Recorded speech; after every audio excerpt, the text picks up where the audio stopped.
السلام علیکم ناظرین. آج کی ہماری مہمان شخصیت کسی تعارف کی محتاج نہیں ہے.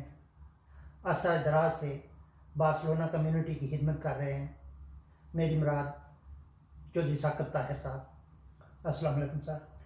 وعلیکم السلام جناب. سب سے پہلے تو میں آپ کو خوش آمدید کہتا ہوں اور آپ کی تمام ناظرین کو کی خدمت میں سلام عرض کرتا ہوں. جی سر، آپ نے گزشتہ دنوں قدرت جنرل صاحب سے ایک تفصیلی ملاقات کی. یہ ایک روٹین کی ملاقات تھی یا اس کا کوئی خاص ایجنڈا تھا؟ دیکھیں، قونصل جنرل صاحب سے ملاقات پاک فیڈریشن کا ہمیشہ سے ایک رابطہ رہا ہے، کیونکہ پاک فیڈریشن نے ہی قونصلیٹ بارسلونا کو بنوانے میں اہم کردار ادا کیا تھا. تو اس لیے ہمارا رابطہ تو ظاہر رہتا ہے. اس وقت جو ملاقات تھی وہ خاص طور پہ جو ہمارے سی جی صاحب تھے بیمار تھے اور ان کی عیادت کے لیے تھی، تو کمیونٹی معاملات بھی ان کے ساتھ زیر بحث آئے. اور اس کے علاوہ ہمارا جو کمیونٹی ویلفیئر تاشی ہیں وہ کافی عرصے سے یہ سیٹ خالی ہے، اس پر بھی ہم نے بات کی کہ ان کا کیا مسئلہ ہے. انہوں نے اس مسئلے کی طرف ہمیں بتایا، تو انہوں نے یقین دہانی کرائی ہے کہ اب یہ مسئلہ جلد حل ہو جائے گا. ٹھیک. تو جو گزشتہ دنوں کمیونٹی اور کونسلیٹ کے درمیان کچھ غلط فہمیاں پیدا ہوئی تھیں، اس بارے میں بھی کوئی بات ہوئی آپ کی؟ دیکھیں، کمیونٹی اور کونسلیٹ کے متعلق، کونسلیٹ بھی ہمارا حصہ ہے پاکستانی کمیونٹی کا. کمیونٹی بھی کونسلیٹ پہ ڈپینڈ کرتی ہے. کچھ چھوٹی موٹی باتیں ہوتی رہتی ہیں، لیکن وہ کوئی اس طرح ہم نہیں کہہ سکتے کہ کمیونٹی کونسلیٹ کے خلاف ہو گئی تھی یا کونسلیٹ کمیونٹی کے خلاف ہو گئے تھے. اس طرح کی نہیں باتیں. اگر کسی دوست کا، کسی ایسوسیشن سر، میں نے مخالفت کی نہیں بات کی، میں نے تو صرف اتنا عرض کیا تھا کہ کچھ غلط فہمیاں ہوتی. ٹھیک ہے، تو وہ ختم ہو گئی تھی، کیونکہ اس میں تو آپ نے دیکھ لیا تھا کہ سر ہمارے یہ دو اہم ادارے اسپین میں کام کر رہے ہیں، میڈرڈ ایمبیسی اور بارسلونا کونسلیٹ. تو آپ کیا سمجھتے ہیں کہ ان کے متعلقہ عوام کے کیا مسائل ہیں، اور کیا آپ ان دفاتر کی مجموعی کارکردگی سے مطمئن ہیں؟ ایک ایمبیسی کا ہمارا ادارہ ہے اور دوسرا کونسلیٹ کا. جی. تو ایمبیسی جو ہے وہ پورے اسپین میں اپنا جو کام کر رہی ہے، لیکن کونسلیٹ صرف کتلونیہ کی حد تک ہے. جی. تو ظاہر ہے تقریباً ان کا ہمارے 50% کمیونٹی 1,00,000 کے قریب ہے تو سارے اسپانیہ میں. جی. تو 50,000 کے قریب کتلونیہ میں رہتے ہیں اور دوسرے اسپانیہ میں. تو اس لیے کونسلیٹ کا بھی کردار بڑا اہم ہے. وہ ان پر بھی اتنا ہی بوجھ ہے جتنا ایمبیسی پر ہے. تو میں بحیثیت مجموعی اگر بات کروں تو جو وہ کام کر رہے ہیں کمیونٹی کے لیے، ان کے پاسپورٹ کے لیے، ان کے جو کاغذات کی سبسڈ جو ہمیں مہیا کر رہے ہیں، اس حوالے سے تو ہم مطمئن ہیں. تو دوسرا جو ہمارے مشن ہے بیرون ملک، اس حوالے سے جو ہے وہ میں چاہتا ہوں کہ وہ اپنی مزید بہتر کر سکتے ہیں، خاص طور پر کشمیر کے حوالے سے اپنی کارکردگی. مثال کے طور پر اگر آپ کونسلیٹ میں جائیں یا آپ ایمبیسی میں جائیں تو کشمیر کے حوالے سے کوئی لٹریچر نہیں ملے گا آپ کو. جو ہماری اسٹیٹ، جو ہماری گورنمنٹ کا ایک ان کا نقطہ نظر ہے، وہ آپ ادھر سے کوئی لٹریچر نہیں ملے گا. تو اس حوالے سے ہماری ایمبیسی یا کونسلیٹ نہیں بلکہ پوری دنیا میں جہاں پر بھی ہمارے کونسلیٹ ہیں، ایمبیسیز ہیں، ان کو مزید ایکٹیو ہو کر اس حوالے سے رول پلے کرنا ہوگا. تو اس حوالے سے بہتری کی گنجائش موجود ہے. سر گزشتہ ایک مہینے سے یا اس سے پہلے بھی ڈھکے چھپے لفظوں میں یہ باتیں ہوتی تھیں کہ جو ہمارے ادارے ہیں ان کے پاس بھی کمیونٹیز کے لیے کچھ فنڈز ہیں جن سے وہ کمیونٹی سینٹر وغیرہ بنا سکتے ہیں یا کچھ اور کام کیے جا سکتے ہیں. اور پھر گزشتہ ہفتے ایک بات سامنے آئی کہ جو 14 اگست کا ہمارا قومی تہوار یہاں بارسلونا میں منایا جاتا رہا ہے اس کے فنڈز کی خود برد کا حوالے سے. تو چونکہ آپ 14 اگست کے جتنے بھی پروگرام ہوتے رہے ہیں جہاں تک مجھے علم ہے تو ان میں ایک ایکٹیو کردار ادا کرتے رہے ہیں, تو آپ ان دونوں باتوں کے بارے میں کیا کہیں گے؟ دیکھیں کونسلیٹ یہ چیز تو ظاہر ہے ان کے پاس بہتر ریکارڈ ہوگا یا ایمبیسی کے پاس ہوگا. ہم تو بطور کمیونٹی یہ سمجھتے ہیں کہ جب سے کونسلیٹ بارسلونا بنا ہے تو شروع میں جو ہماری کوئی اگر فوتگی ہو جاتی تھی ادھر تو وہ 1000 یورو اس میں تعاون کرتے تھے تدفین کے لیے اور ڈیڈ باڈی کو پاکستان بھیجنے کے لیے. تو وہ میرا خیال ہے آج تک کر رہے ہیں. اس کے علاوہ کرونا میں انہوں نے مزید وہ تو ظاہر ہے کمیونٹی ویلفیئر کونسلر یا کونسلیٹ کے پاس فنڈز ہوتے ہیں, وہ کچھ نہ کچھ تو ان کے پاس ہوتا ہے جس حوالے سے وہ کام کر سکتے ہیں. ان کے لیے ان کو بھی اتنا تو الاؤ ہوتا ہے. سی جی صاحب کے پاس وہ ایک اسٹیٹ کے نمائندے ہیں ادھر بارسلونا میں ہمارے, یا امبیسڈر صاحب وہ ہمارے ملک کو ریپرزینٹ کر رہے ہیں اور ان کے پاس بہت زیادہ اختیارات ہوتے ہیں. وہ تو ایک آپ کو پتہ ہے کہ ایک لیٹر بنا دیں تو اس کو وہ ہر محکمے میں اس کی وہ ایکسیپٹ کیا جاتا ہے. اور جو 14 اگست کے حوالے سے کہا گیا ہے کہ جی سبوینسیون لی جاتی تھی گورنمنٹ سے اور کمیونٹی سے بھی مختلف جو ہمارے بھائی جن کے کاروبار تھے وہ بھی 14 اگست منانے کے لیے چندہ وغیرہ دیتے تھے, یعنی ان کے بینرز وغیرہ لگتے تھے اور وہ بھی مدد کرتے تھے اور گورنمنٹ سے بھی لیا جاتا تھا. لیکن جو گورنمنٹ سے پیسے لیے جاتے تھے ان کا کوئی ریکارڈ نہیں ہے. اس بارے میں آپ کیا کہیں گے؟ کون سے آپ 14 اگست کیونکہ 14 اگست کے بھی 2-3 پروگرام ہوتے ہیں. ایک تو کونسلیٹ کے اندر ہوتا ہے, نہیں جو مشترکہ طور پر 2000 سے لے کے کہہ لیں کہ آج تک منایا جاتا ہے, جو مشترکہ جو تقریباً 2-3 سال سے اب نہیں ہو رہا. دیکھیں پاک فیڈریشن اسپین نے تو جب سے وہ بنی ہے اس 2004 سے 5 سے ہم نے 14 اگست کا پروگرام کرنا شروع کیا ہے جی. اور الحمدللہ میں تو اس وقت یہاں تھا نہیں, لیکن سننے میں آیا ہے کہ اس کمیٹی میں خالد شباب چوہان صاحب بھی ہوتے تھے, حافظ عبدالرزاق صاحب بھی ہوتے تھے, ظفر علی شاہ صاحب بھی ہوتے تھے, اور بھی آپ کے سینئر لوگ جو یہاں شروع سے کام کر رہے ہیں وہ سب شامل ہوتے تھے اس میں. تو اس میں سے اگر کوئی کسی نے سبوینسیون کے پیسے شو نہیں کیے یا جو ریا سے پیسے ملتے تھے پبلسٹی کے وہ اگر ریکارڈ میں نہیں ہے تو یہ بہت الارمنگ سچویشن نہیں ہے؟ دیکھیں میں بات کر رہا ہوں پاک فیڈریشن اسپین کی. تو پاک فیڈریشن اسپین نے جب سے ہم پروگرام کر رہے ہیں, جب سے میں صدر ہوں, نہ تو کسی سے وہ فنڈز لیے ہیں, یہ اپنی مدد آپ کے تحت, نہ ہم نے گورنمنٹ سے فنڈز لیے ہیں, نہ ہم نے چندہ اکٹھا کیا ہے. وہی جو ارکان ہیں وہ اپنے فنڈز اکٹھے کرتے ہیں. نہ ہم نے ایمبیسی سے کبھی لیا ہے, نہ کونسلیٹ سے فنڈز لیے ہیں 14 اگست کے حوالے سے. تو یہ جو بھی ہم بچوں کی حوصلہ افزائی کرتے ہیں, جو پروگرام کرتے ہیں پاک فیڈریشن کے پلیٹ فارم سے, اس کے میں ذمہ داری کے ساتھ آپ کو بتاتا ہوں کہ کوئی کبھی نہ ادھر گورنمنٹ سے ہم نے لیا ہے, نہ ادھر سے لیا ہے پاکستان کی, نہ کمیونٹی کے کسی ایسے ادارے سے.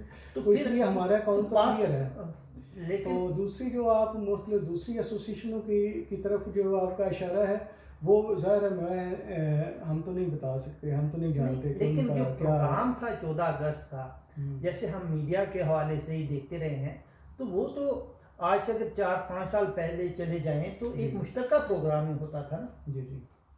کہ اس وقت بھی زیادہ پروگرام ہوتے تھے یا جب مشترکہ پروگرام ہوتا تھا تو اس وقت کا کچھ سال ہوا ہے مشترکہ پروگرام، تو اس وقت کا جو حساب کتاب تھا وہ فیڈریشن کا تھا یا دوسری ایسوسیشنوں کا تھا، تو وہ تو اس کا آڈٹ ہو گیا، وہ تو بات ختم ہو گئی۔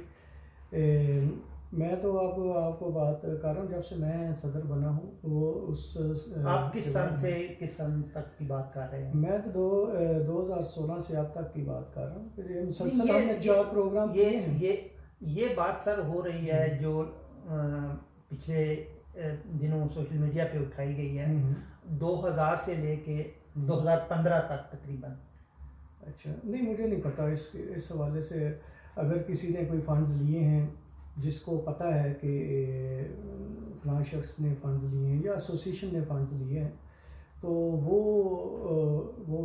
اس ایسوسیشن کا نام بتائے، اس بندے کا نام بتائیں، جیسے پتہ چل سکتا ہے۔ جیسے ایک ادارے کا نام لیا گیا، ایک معتبر ادارہ ہمارا صحافت کے شعبے میں کام کر رہا ہے ہم وطن کے حوالے سے، کہ وہ سبونشن کے لیے کے طور پر کام کر رہے ہیں، تو اس میں کیا آپ سمجھتے ہیں کہ کس بات پہ اعتراض اٹھایا جا سکتا ہے کہ انہوں نے سبونشن کیوں لی، یا کہ انہوں نے اس میں اگر خود برد کی ہے تو خود برد کا تو ظاہری بات ہے، ہر سال گورنمنٹ آڈٹ لیتی ہے تو اگلے سال پروجیکٹ دیتی ہے۔ ہاں جی بالکل ایسے ہی۔ دیکھیں جو سبونشن کی بات کرتے ہیں نا آپ جی، تو وہ یہ ہے کہ ہر تنظیم سبونشن لے سکتی ہے جو بھی ادھر رجسٹرڈ ہے، تو اس کا حساب کتاب اس نے ایک سال دینا ہے، اگلے سال اس کو وہ سبونشن مل جاتی ہے، اگر نہیں وہ دیں گے تو اگلے سال نہیں ملے گی۔ وہ تو کوئی اس طرح کا مسئلہ نہیں ہے کہ اس پہ اعتراض اٹھایا جائے۔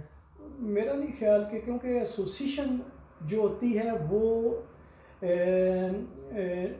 جواب دہ ہوتی ہے اپنے ممبران کو، صحیح، ٹھیک ہے، جو اس کے ممبران ہوتے ہیں ان کو وہ جواب دہ ہے، اور انہوں نے یہ اپنا پروجیکٹ گورنمنٹ کو دیا ہے کہ یہ ہم کریں گے، تو اس کے اگر ممبران اس سے اسی طرح میرے ساتھ کسی دوست نے بات کی کہ جی فلاں شخص فلاں ایسوسیشن اتنا زیادہ سبونشن لیتی ہے اور کمیونٹی کے نام پر اور پھر کھا جاتی ہے، تو میں نے کہا کہ اگر کوئی اس طرح سبونشن لیتا ہے تو یہ اس کی کارکردگی ہے، اس کا میرٹ ہے جو وہ اگر کر سکتا ہے دوسرے بھی کریں، کیونکہ گورنمنٹ کے پاس تو سبونشن لے کر وہ بیٹھے ہوتے ہیں، ہاں جی آؤ جی ہم یہ دیتے ہیں، یہ پروجیکٹس ہیں، صحیح، ان پروجیکٹ پر آپ کام کرنا چاہتے ہیں۔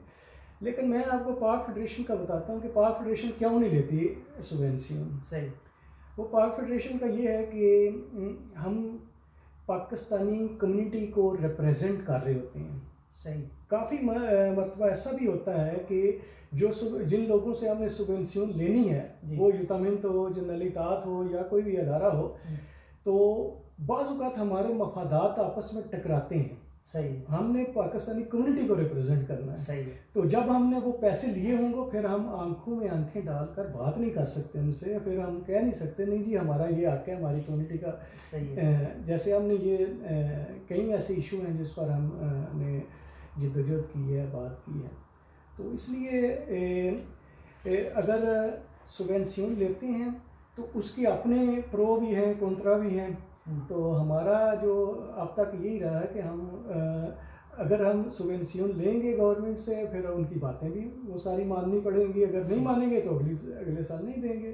تو ہمارا جو اتنا ہی ہوتا ہے کہ ہم ان سے جو پرمیشن لیتے ہیں، آپ کو پتہ ہے کہ کشمیر کے حوالے سے ہم نے کافی بڑی ریلیز کی ہیں، ہم نے رملہ روال پر بھی کی ہیں، ہم نے رملہ روال سے پلس سن خیمے تک ریلیز کا انعقاد کیا۔ یہ تو آپ کو کریڈٹ جاتا ہے کہ آپ نے ایک کھلی فضا میں یا لوگوں کے سامنے اس بات کو ہائی لائٹ کیا ہے۔ پھر ہم نے پلس کتلونیا سے لے کر پلس خیمے تک لے کر ہم ریلیز کو گئے ہیں، تو اس لیے ہم سمجھتے ہیں کہ ہمارے بعض اوقات پاکستانی کمیونٹی کے مفادات جو ہیں ہم نے ان کو پروٹیکٹ کرنا ہے، تو اس کے لیے جب ہم پیسے لے لیتے ہیں تو پھر ہمیں دوسرے ان اداروں کو جب ٹکرائیں گے تو پھر ہم کمیونٹی کو نہیں پھر آگے رکھ سکتے. صحیح. تو شاید یہی وجہ تھی کہ آپ نے گزشتہ دنوں کمیونٹی کو ایک دیرینہ مطالبے کی خوشخبری سنائی کہ بچوں کو یہاں اسلامیات کی تعلیم دی جائے گی. یہ ہماری کمیونٹی کا ایک بہت بڑا گول ہے، لیکن اس میں آپ کیا سمجھتے ہیں کہ یہ پاک فیڈریشن ہی اس میں کام کرے گی؟ اس میں پاک فیڈریشن کا کیا کردار ہوگا؟ اس کا جو سلیبس ہے وہ کیسے مرتب ہوگا؟ اور اس میں جو باقی تنظیمیں ہیں وہ کیا کردار ادا کر سکتی ہیں؟ دیکھیں یہ ایک بڑی لمبی ایک جدوجہد ہے.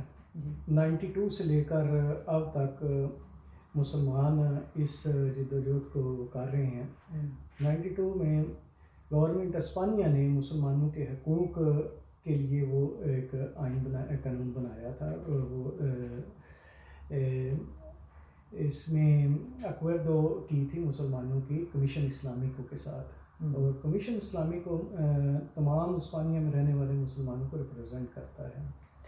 وہ ایک ادارہ ہے جو مختلف فیڈریشن اور ایسوسیشن نے مل کر بنایا ہے.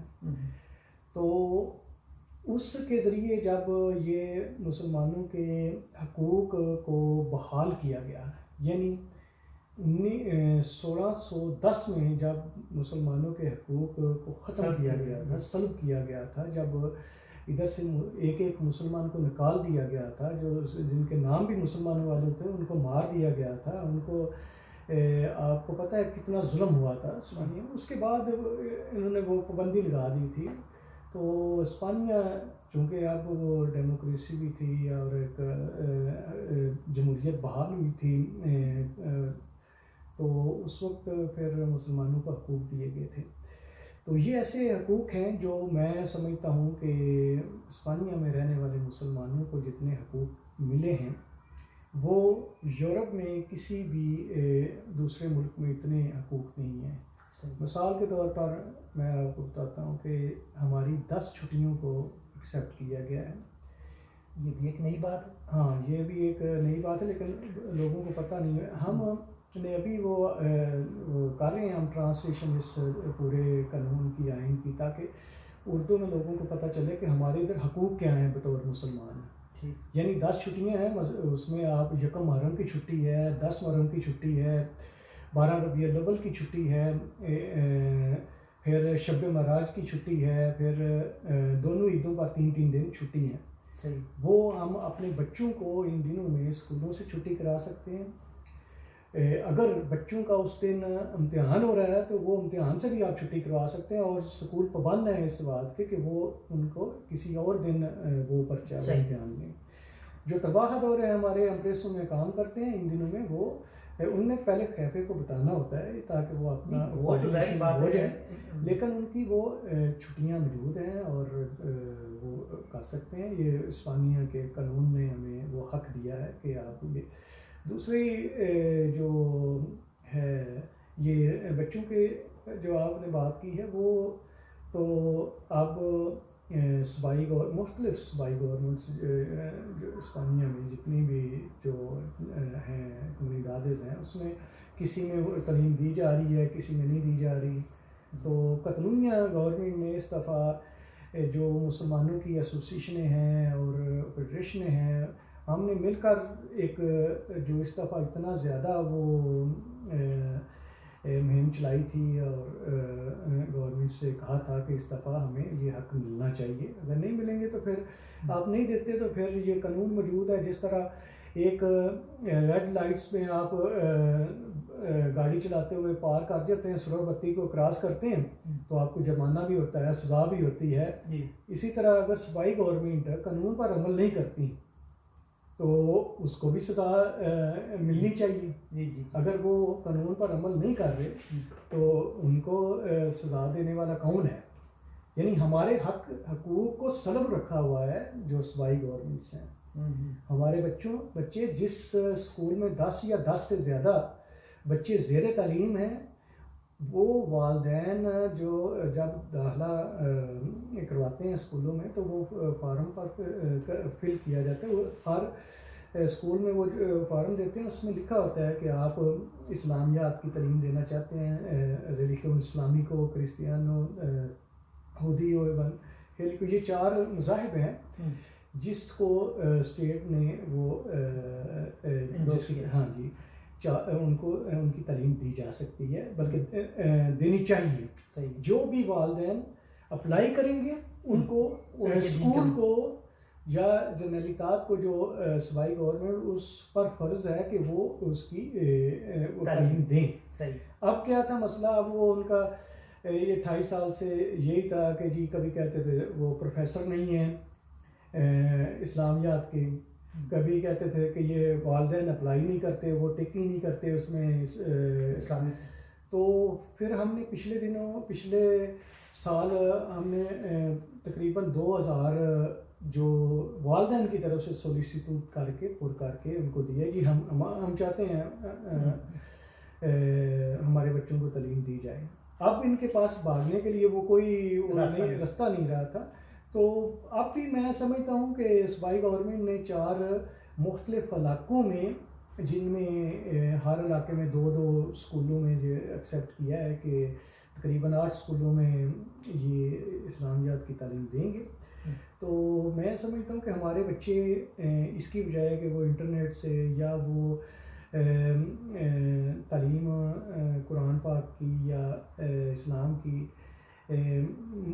وہ حاصل کریں. ہم سمجھتے ہیں کہ جو ادھر کتابیں بنائی ہیں کمیشن اسلامی کو نے، وہ تمام نسل کی اختلافات سے بالاتر ہو کر ادھر بنائی ہیں. کتب نصاب موجود ہے، وہ کتابیں پڑھیں. اور ہر روز جب آپ کا بچہ 1 گھنٹے کا پیریڈ لے گا پورے 10-12 سال تک، تو وہ آدھا عالم تو بن چکا ہوگا نا. جب بچراتوں کا آپ کو سنو دے بچرا تو آپ کو بچہ کرے گا.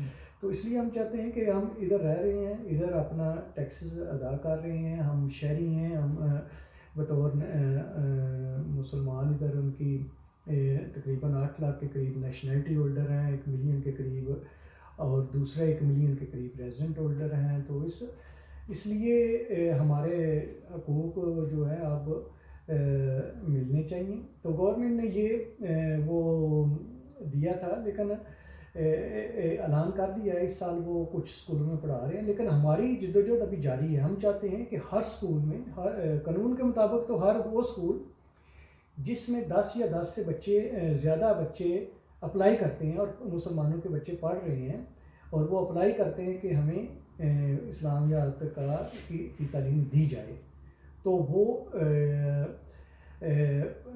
پابند ہیں کہ اس کو وہ ایک اسکول کی میں بات کر رہا ہوں، 10 ایک کلاس کی بات نہیں کر رہا ہوں. آپ اندازہ لگائیں کہ ایک اسکول میں ادھر سینٹر میں بارسلونا میں، بلکہ ہر گاؤں میں، ہر ادھر ہاسپیٹالٹ میں، بادالونا میں، سنتا کلوما میں، سارے جو آگے پیچھے ہماری ہیں، ایک اسکول میں 10 ہر اسکول میں 10 سے زیادہ ہیں. جی بالکل. تو اس لیے ہم چاہ رہے ہیں کہ یہ قانون ہم زیادہ نہیں مانگتے صوبائی گورنمنٹ سے. جو ہمارے کچھ لوگ ہمارے ہیں ان پارٹیوں میں، ان کو ہم کہتے ہیں کہ اپنی پارٹی کو کہو کہ قانون پر بس عمل درآمد کرے. ہم آپ سے زیادہ نہیں مانگتے، ہم کوئی اس طرح کی بات نہیں مانگ رہے کہ جو نہ مانی جانے والے. آپ بس قانون پر چلیں، اس کا احترام کریں. صحیح.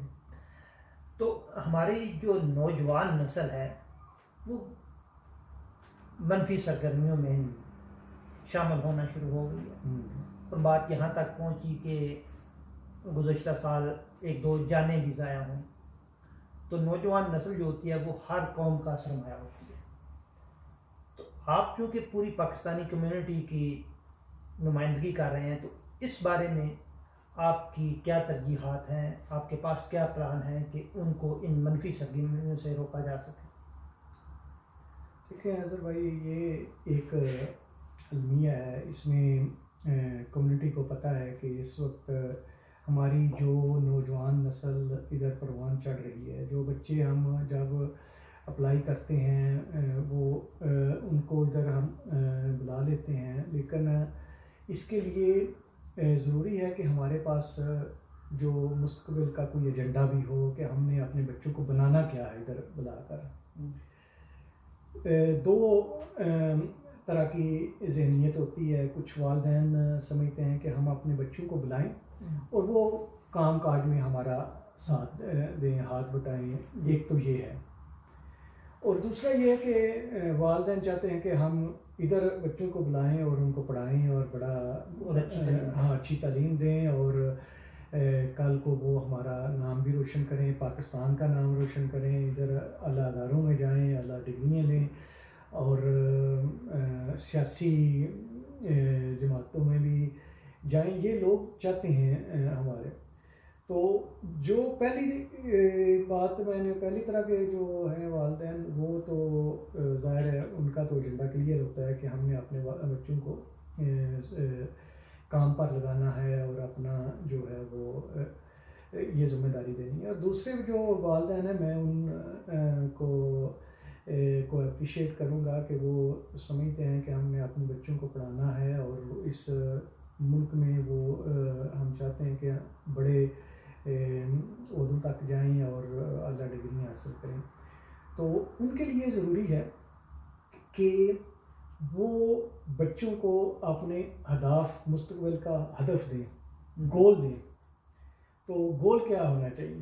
پہلی تو بات یہ ہے کہ کیا گول ہو کہ میں ایک والد ہوں, میں اپنے بچے سے یا بچی سے بات کرتا ہوں, میں کیا کہتا ہوں میں کہتا ہوں جی تم ڈاکٹر بنو گے, تم انجینئر بنو گے, تم وکیل بنو گے, بس اس سے آگے تو نہیں ہے نا. لیکن ہمارا گول بطور مسلمان یہ نہیں ہے کہ ہم صرف بچوں کو یہ ڈگری لے کر دیں گے, اور ہمارا ہدف اور گول اس سے بڑا ہے. وہ کیا ہے؟ ہم بطور مسلمان, ہم پر, مجھ پر, آپ پر اور آپ کے ناظرین پر بطور مسلمان یہ چیز فرض ہے کہ ہم جس سوسائٹی میں رہتے ہیں ہم نے دعوت دین کا کام کرنا ہے. یہ ایسی فرض ہے جیسے دوسرے جو فرائض ہیں ہم پر.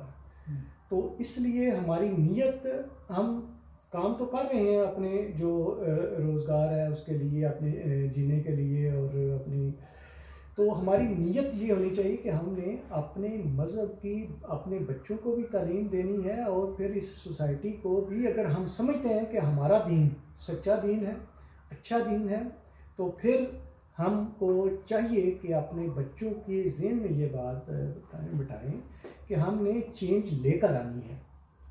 ٹھیک ہے, ہم یہ بات نہیں کر سکتے. اور ہم نے چینج کیسے لانی ہے کہ آپ کم از کم اپنے ہمارے بچے کم از کم 100 جو ادھر انسانوں تک اسلام کا پیغام پہنچائیں. 100 یہ کم از کم ہدف دینا ہوگا ہم کو.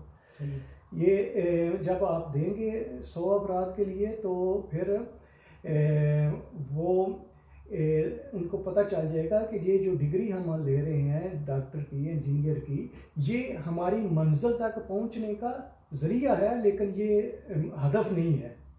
تو اس لیے جو ہمارے اہداف ہیں جب تک ہم اپنے بچوں کو نہیں دیں گے, جب آپ کہیں گے کہ آپ نے دعوت دین دینی ہے دوسرے اپنے جو ساتھ آپ کا اسٹوڈنٹ ہے, تو آپ کا بچہ آپ سے پوچھے میں نے کیسے دینی ہے, کیسے میں نے کرنی ہے, پھر آپ کو احساس ہوگا کہ میں اپنے بچے کو قرآن پاک اسپینش میں پڑھاؤں, پھر میں اپنے بچے کو تعلیم دوں جس سے اس کی شخصیت ڈیولپ ہو, جس سے اس کا کردار ہو, جس میرے بچے کو دیکھ کر یا میری بچی کو دیکھ کر جو ایک لوگ یہ دیکھیں کہ یہ کون ہے, یونیورسٹیز میں ادھر اپنا وہ کردار ادا کریں.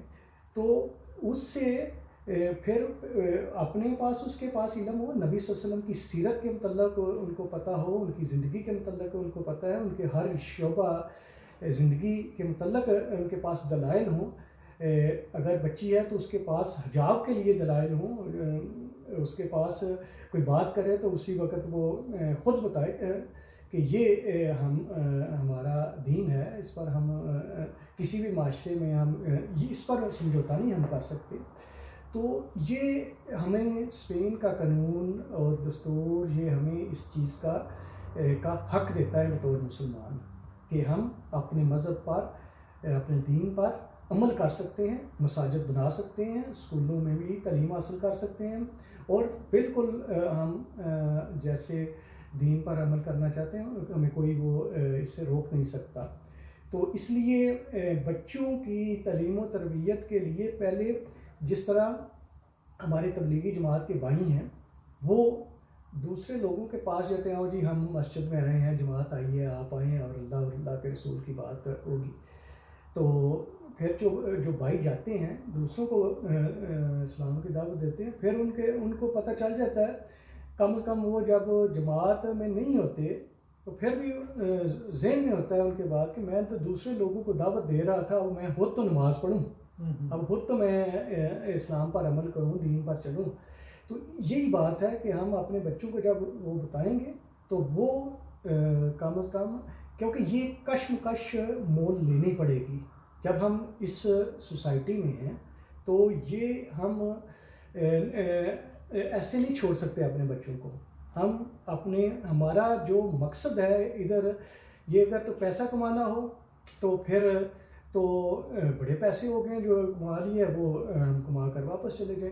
اگر مقصد ہے کہ ہم نے ادھر رہنا ہے، ہماری نسلوں نے ادھر رہنا ہے، ہم نے آپ کے پوتوں نے، آپ کے وہ نسل نے اگر ادھر رہنا ہے، تو پھر آپ کو اس حوالے سے محنت کرنی پڑے گی کہ آپ تو مسلمان ہیں، آپ کے بچے بھی جو ہے وہ بھی اس پر چلنے والے ہوں۔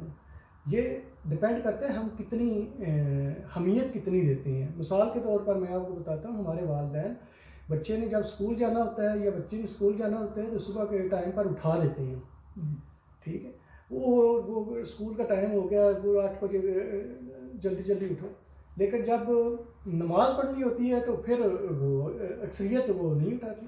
بچوں کو پتہ چل جاتا ہے کہ اسکول جانا عام ہے، نماز پڑھنا عام نہیں ہے، دین پر چلنا عام نہیں ہے، تو اس لیے جو بھی ہمارے بچے کرتے ہیں ہمارے والدین کسی نہ کسی طریقے سے اس کے ذمہ دار ہیں۔